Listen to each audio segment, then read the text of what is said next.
Il faut arrêter de dire que l'Occident est responsable de tous les malheurs du monde. Avant que l'Occident n'existe en tant que tel, qu'on peut dater il y a 2000 ans ou il y a 1000 ans, il y avait de l'exploitation, de l'aliénation, il y avait des massacres, il y avait des marchands d'esclaves, il y avait du cannibalisme, la nature était pillée, rien n'était respecté. Ce qui s'est produit avec l'Occident, c'est que ça a pris des proportions nouvelles, parce que l'Occident s'est trouvé en situation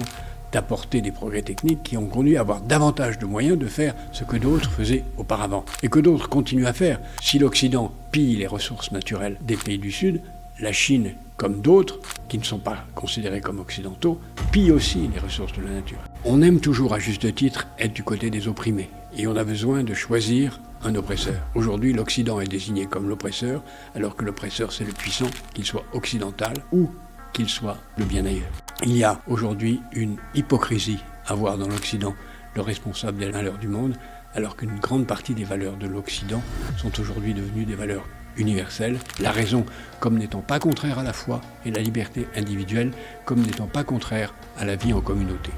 Et naturellement, les puissants, où qu'ils soient, utilisent les valeurs occidentales pour ce qu'elles sont, c'est-à-dire des valeurs libératrices, pour eux-mêmes, pour leurs enfants, ce qui est la meilleure preuve de la valeur des priorités occidentales.